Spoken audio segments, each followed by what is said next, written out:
Hello. Right here I have a Pendersali reproduction of the Springfield Trapdoor carbine.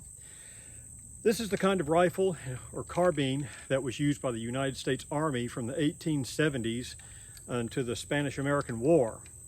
Actually, I think the ones in the Spanish-American War were probably full-length rifles, but nevertheless they were used. I mean, they were very popular among the cavalry, used at George Custer's battle at the Little Bighorn, his last stand at Little Bighorn, and his troopers carried these. They're a single-shot rifle. They shoot a 45-70 Gov't out of a trapdoor, like what this is. All you do is open the trapdoor, put the cartridge in, close it, and you're ready to go. It's a single shot, and at the time, many people wondered, well, not at the time, today more, people ask the question all the time, well, why didn't they use lever action rifles? These are inferior. Like doing this and firing and all that, having to go through all that reloading process seems pretty ridiculous to modern people compared to this. 10 shots or 12 shots or whatever you have of this. This is a 1873 Winchester, the Uberti replica. Now, on the surface, that seems logical, and a lot of people think the U.S. Army was stupid back then and the brass was being political and all that sort of thing. But the reality is, as my father once told me years ago, when you're reading history, in spite of what all the college professors teach you and the, political people tell you, you can't judge things people did 200 years ago and believed 200 years ago and based on modern living conditions, because all you're doing is trying to make yourself look good. And that's a lot of what's going on when people talk like that, when it comes right down to it. There is a certain advantage to this. There's a logic behind what they were thinking back then. The fact is, a cartridge like this that the Uberti lever action uses is pretty weak compared to, say, this.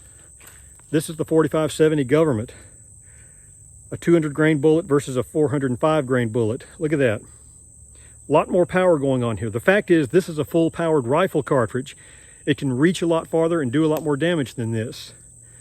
Not that this doesn't have its advantage, it certainly does. And yeah, you could debate what would have happened if Custer and his men had lever actions and all that. I mean, you could debate that, but don't make the argument that people back then were just stupid. I mean, you're not really going to learn anything thinking like that. The fact is, and still today, the Army is a unit. It's not just a bunch of individuals running around with guns spraying bullets around like you see in the movies. Each man has a specific function within his unit that's trying to do something and accomplish something as a group, as a unit. And this has advantages. I mean, it's really not, compared to what the Army was using before this, the muzzle loading and all that takes a minute to do, this was a super advantage. This was light years ahead of that. I mean, you can reload this a lot quicker than you can messing with a muzzle loader. So this has a lot longer range, and with a bunch of men lined up or on horseback or whatever, this can go a long way. I mean, the Indians that were fighting at Little Bighorn and such, armed with lever actions and tomahawk bows and arrows and all that close range weapon stuff that had that advantage, they were at a huge disadvantage when it comes to range when the Army was using these. Now, the Indians certainly picked up a lot of these, I'm sure, at Little Bighorn. And in fact, I think Geronimo, when he surrendered using one of these, or the full-length rifle version of it, I believe. So this is really an interesting firearm. It's really cool. We're going to try it out here. I've got a shot about 45. You can't really see it. It's right about there, through the trees there. It's about as far as I can get without being in the road, so trying to be safe and everything here. So here we go. We're going to try it out. Here goes. And another, as Mike Bellevue demonstrated in one of his videos, you can speed up your reloading time by doing this. Look at here. Isn't that pretty cool? So here we go. We're going to try it. Back up so you can see what I'm doing.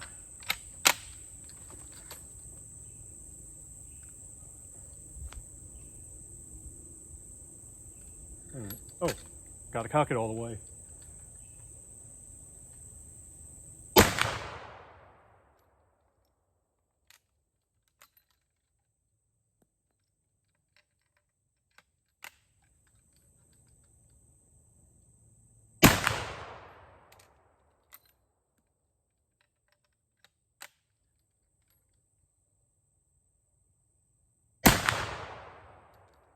Pretty effective, huh?